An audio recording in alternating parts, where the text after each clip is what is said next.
नमस्कार दोस्तों, बहुत बहुत स्वागत है आप सबका एक बार फिर से टेक्निकल आस्क में। क्या रहा दिन भर स्पेस और डिफेंस के गलियारे से, चलिए इस वीडियो में एक करके जान लेते हैं।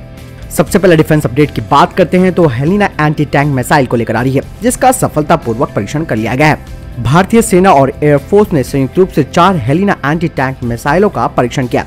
डीआरडीओ के मुताबिक इन मिसाइलों को ALS ध्रुव हेलीकॉप्टर से लॉन्च किया गया। 4 मिसाइल का परीक्षण 7 किलोमीटर के न्यूनतम और अधिकतम रेंज में मिसाइल की क्षमता को आंकने के लिए किया गया था। डीआरडीओ के अधिकारियों ने बताया कि इस परीक्षण के दौरान अंतिम टारगेट एक पुराने टैंक पर किया गया। परीक्षण को सफलतापूर्वक पूरा कर लिया गया। पोखरण में किए गए इस परीक्षण के बाद ये भारतीय सशस्त्र बल में शामिल होने के लिए तैयार है। रिपोर्ट के मुताबिक इस एंटी टैंक मिसाइल का पिछले 5 दिनों से परीक्षण किया जा रहा था और इसका आज अंतिम परीक्षण किया गया।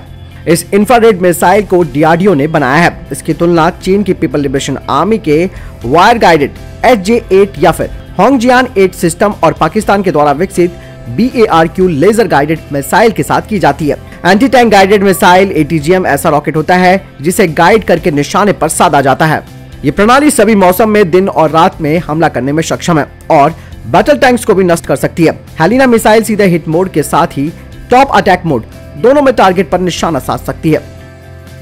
राफेल कलर पाकिस्तान को इस तरह से सता रहा है कि उसने अब अंबाला से 551 किलोमीटर दूर अपने एयरबेस को अपग्रेड करना शुरू कर दिया है। पाकिस्तान अपने मियांवाली एयरबेस को अपग्रेड कर रहा है। सैटेलाइट तस्वीरों से इस बात का खुलासा हुआ है कि पाकिस्तान पंजाब प्रांत के इस एयरबेस पर नए पेट्रोलियम डिपो बनाने के साथ ही यहाँ ऑपरेशन क्षमता को भी तेजी से बढ़ाया है। पाकिस्तान ने भारत के साथ 1965 के युद्ध में इस एयरबेस का इस्तेमाल किया था। ओपन सोर्स इंटेलिजेंस की सैटेलाइट तस्वीरों से इस बात का खुलासा हुआ है कि पाकिस्तान लगातार अपने एयरबेसेस को अपग्रेड करता जा रहा है।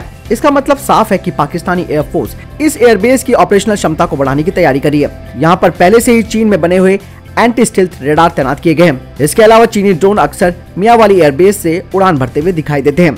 ऐसे में अगर पाकिस्तान इस बेस को ताकतवर बनाता है तो ये भारत के लिए चिंता बढ़ा सकता है। दरअसल पाकिस्तान को इस बात का डर सता रहा है कि भारतीय वायुसेना के राफेल लड़ाकू विमान बॉर्डर के पास स्थित उसके एयरबेसों को आसानी से निशाना बना सकते हैं, क्योंकि ये बेस भारतीय फाइटर जेट्स के बियॉन्ड विजुअल रेंज मिसाइलों की जद में है। बड़ी बात यह है कि ऐसे हमले के लिए भारतीय लड़ाकू विमानों को पाकिस्तान में घुसना नहीं पड़ेगा। इसी बात के डर से उसने अपने एयरबेसेस को अपग्रेड करना शुरू किया है। अब व्हाट्सएप को चुनौती देगा भारत का देसी संदेश, जिसको लॉन्च कर दिया गया है। नेशनल इंफॉर्मेशन सेंटर यानी कि IMC ने व्हाट्सएप के देसी वर्जन संदेश को भारत में लॉन्च कर दिया है। यह एक इंस्टेंट मैसेजिंग ऐप है। बता दें कि अभी राज्य और केंद्र के अधिकारी इसका यूज कर सकते हैं। दरअसल व्हाट्सएप की प्राइवेसी पॉलिसी को लेकर कई लोग परेशान भी है और अब उनकी चिंता खत्म होने वाली है। जानकारी के मुताबिक सरकारी ऑफिसर्स के साथ साथ संदेश ऐप को भारत के अन्य नागरिक भी यूज कर पाएंगे। संदेश ऐप iOS और Android दोनों यूजर्स के लिए उपलब्ध है।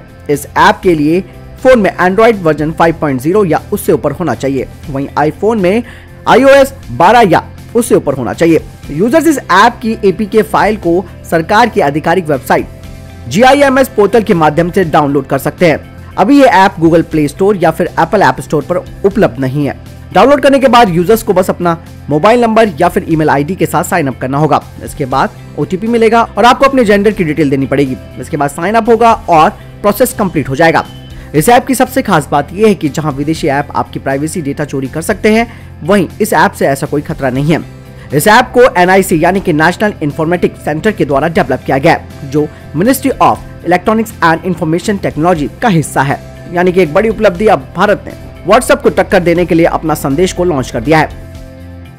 अगली खबर श्रीनगर से आ रही है, जहां एक आतंकी ने घात लगाकर पुलिस पार्टी पर हमला कर दिया और जिसमें 2 जवान शहीद हो गए हैं। आपको बता दें कि इस आतंकी का CCTV फुटेज भी जारी किया गया है और इस आतंकी ने खुलेआम AK-47 से सुरक्षा बलों पर पीछे से गोलियां चला दी। हालांकि पुलिस इस आतंकी की तलाश में सर्च ऑपरेशन चला रही है। इस हमले में जो पुलिसकर्मी शहीद हुए हैं, उनकी पहचान कांस्टेबल सुहेल अहमद और मोहम्मद यूसुफ के रूप में हुई है। महज 5 सेकंड के वीडियो में साफ दिखाई दिया कि किस तरीके से सरेआम इस आतंकी ने बाजार में घुसकर दुकान पर खड़े 2 पुलिसकर्मियों पर ताबड़तोड़ गोलियां चला दी। हालांकि यहाँ पर सबसे बड़ी कमी उन लोगों की भी है जो ये सारी वारदात देख रहे थे। ऐसे में लोगों को भी अब सतर्क रहना चाहिए कि इस तरीके के आतंकियों को छुपाया न जाए, बल्कि सार्वजनिक रूप से सरेआम चौराहे पर खड़ा कर दिया जाए, ताकि सुरक्षा बल इनको सबक सिखा सके। और इस तरीके की कायराना हरकत जो कि इसने की है, वो भी पीछे से हमला करके, वो वाकई में कायराना और शर्मनाक है। ऐसे में इस आतंकी को ढूंढने का अभियान चलाया जा रहा है और जहां तक हमें लगता है कि सेना और पुलिस इस आतंकी को जिंदा नहीं बल्कि मुर्दा ही पकड़ेंगी। अगली खबर भारत चीन को लेकर आ रही है। 10वीं कॉर्प्स कमांडर की वार्ता जल्द ही होने वाली है। भारत और चीन 20 फरवरी को 10 बजे मालदो में 10वीं कॉर्प्स कमांडर स्तर की वार्ता करेंगे। सेना के सूत्रों के मुताबिक पैंगोंग झील के उत्तरी और दक्षिणी तटों से डिसएंगेजमेंट के बाद भारत और चीन बाकी फ्रिक्शन पॉइंट से डिसएंगेजमेंट की चर्चा करेंगे। अब भारत और चीन के बीच इस बैठक में डेप्सांग और गोग्रा हॉट स्प्रिंग क्षेत्र का मुद्दा भी उठेगा। अब तक भारत और चीन पूर्वी लद्दाख में पैंगोंग झील के उत्तर और दक्षिण के तटों पर एक समझौते पर पहुंच चुके हैं। समझौते के अनुसार चीनी सैनिक वापस फिंगर 8 पर जाएंगे और भारतीय सैनिक धन सिंह थापा पोस्ट फिंगर 2 और फिंगर 3 के बीच वापस जाएंगे। फिंगर 2 और फिंगर 3 पैंगोंग झील के उत्तरी क्षेत्र में है। भारत अपने पड़ोसियों के हित के बारे में भी सोचता है और लगातार चौथे साल प्रशिक्षण अकादमी चेन्नई में अफगान नेशनल आर्मी की 20 महिला अधिकारियों को 6 सप्ताह का सैन्य प्रशिक्षण 8 जनवरी 2021 को शुरू हो गया था। अब इसका अंतिम पड़ाव है।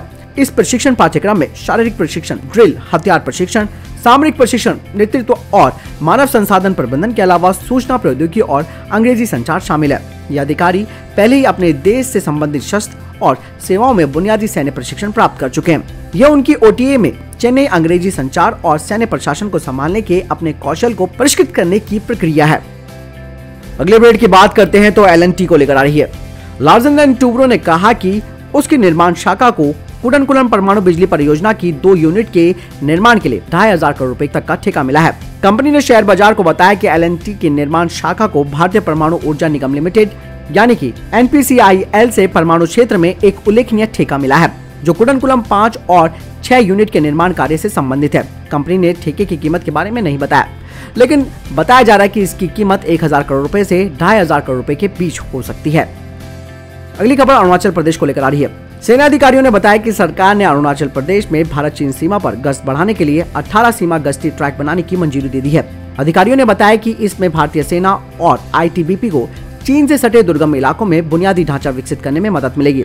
1162 करोड़ रुपए की लागत से महत्वपूर्ण बुनियादी ढांचे के विकास को मंजूरी दे दी गई है और यह प्रस्ताव के अनुसार 600 किलोमीटर के क्षेत्र को कवर करेगा। भारत और चीन 3,488 किलोमीटर सीमा को साझा करते हैं, जिसमें से 1126 किलोमीटर अरुणाचल प्रदेश में है, जबकि बाकी सिक्किम, हिमाचल प्रदेश, उत्तराखंड और लद्दाख में है। 18 फुट ट्रैक का निर्माण बुनियादी ढांचा विकास परियोजना का हिस्सा है। ये आईटीबीपी की क्षमताओं को बढ़ाएगा, जो सीमा पर सतर्कता बनाए रखता है। इन ट्रैक का उपयोग सेना द्वारा ट्रूप्स और सामग्री के परिवहन के लिए मुख्य सीमा सड़क के पूरक के लिए किया जा सकता है। भारतीय सशस्त्र बल लगभग 55,000 अत्याधुनिक state of the art software radio से लैस होंगे, क्योंकि वर्तमान में जिस सिस्टम का इस्तेमाल किया जाता है वो काफी सीमित है और उसकी डेटा ट्रांसमिशन की क्षमता नहीं है। भारत के रक्षा मंत्रालय ने कहा है कि वह सेना के कॉम्बैट नेट रेडियो यानी कि सीएनआर को अत्याधुनिक सॉफ्टवेयर परिभाषित रेडियो यानी कि एसडीआर से बदलेगा, जिसका निर्माण भारतीय कंपनियों के द्वारा किया जाएगा। वर्तमान में सीएनआर युद्ध के मैदान में भारतीय सेना के लिए संचार का मुख्य आधार है। भारतीय डिजाइन ब्यूरो के द्वारा हाल ही में चेतावनी दी गई है कि जो हम इंपोर्टेड कम्युनिकेशन इक्विपमेंट लेते हैं उनमें एम्बेडेड वायरस हो सकते हैं और साथ ही मैलवेयर का खतरा भी बढ़ सकता है। रक्षा मंत्रालय ने कहा कि एसडीआर भारतीय सेना की ऑपरेशनल आवश्यकताओं को पूरा करने के लिए स्पष्ट और सुरक्षित मोड में अधिक प्रणाली सुरक्षा और बेहतर संचार सुविधा देगा। आपको बता दें कि भारत द्वारा बनाई गई एसडीआर, जिसे कि डीआरडीओ ने बनाया है, वो मल्टीपल वेव फॉर्म्स को सपोर्ट करती है ताकि दुश्मन का आसानी से पता लगाया जा सके और वो इस प्रणाली को जाम न कर सके। आपको बता दें कि एसडीआर का जो कॉन्ट्रैक्ट है उसमें कम से कम 18 कंपनियां प्रोटोटाइप बनाएंगी, जो कि भारत की स्वदेशी होंगी। भारतीय नौसेना और जीएसएल ने अगस्त 2020 में सिमुलेटर के लिए औपचारिक रूप से अनुबंध पर हस्ताक्षर किए थे। अब जीएसएल 7वां सिमुलेटर सशस्त्र बलों के लिए बना रहा है। जीएसएल के अधिकारियों ने कहा कि सिमुलेटर नौसेना कर्मियों को अलग अलग प्रकार के पोतों की क्षति से निपटने में मदद करेंगे। उन्होंने कहा कि सिमुलेटर में 19 कंपार्टमेंट होंगे, जो कि 5 डिफरेंट डैमेज कंट्रोल एक्सरसाइज को सिमुलेट करेंगे। आपको बता दें कि ये प्रणाली सिमुलेट करेगी ship movements, compartment flooding, failure of electric power और मशीनरी को। अब तक जीएसएल ने 6 सिमुलेटर का निर्माण किया है और एक को पड़ोसी देश को भी बेचा है। भारतीय तटरक्षक बल ने 105 टन स्वदेशी निर्मित इंटरसेप्टर बोट C453 को स्पेशल इकोनॉमिक जोन में गश्त करने के लिए पूर्वी क्षेत्र के बेड़े में शामिल करने वाला है और इसे Messrs Larsen and Toubro limited के द्वारा बनाया गया है। ICGS C453 27.80 मीटर लंबा इंटरसेप्टर बोट है, जो कि 45 समुद्री मील यानी कि 85 किलोमीटर प्रति घंटे की मैक्सिमम स्पीड के साथ गश्त कर सकता है और ये संकट में नौकाओं की मदद करते हुए निगरानी, गश्ती, खोज और बचाव सहित कई कार्यों को करने में सक्षम है। इसमें अत्याधुनिक उपकरण और उन्नत नेविगेशन और संचार प्रणाली लगाई गई है। आपको बता दें कि ICGS C453 की कमान असिस्टेंट कमांडर अनिमेश शर्मा के पास है। तो दोस्तों ये थे अभी तक के टॉप डिफेंस और स्पेस अपडेट्स। वीडियो के संबंध में कोई प्रश्न जवाब या आपका कोई सवाल है, आप कमेंट सेक्शन में लिखकर जरूर पूछ सकते हैं। दोस्तों जिन लोगों के पास वीडियो का नोटिफिकेशन नहीं पहुंच पा रहा है वो लोग डायरेक्टली चैनल पर विजिट कीजिएगा। बहरहाल इस वीडियो के लिए इतना ही, मिलता है नए वीडियो के साथ, तब तक के लिए जय हिंद, जय भारत।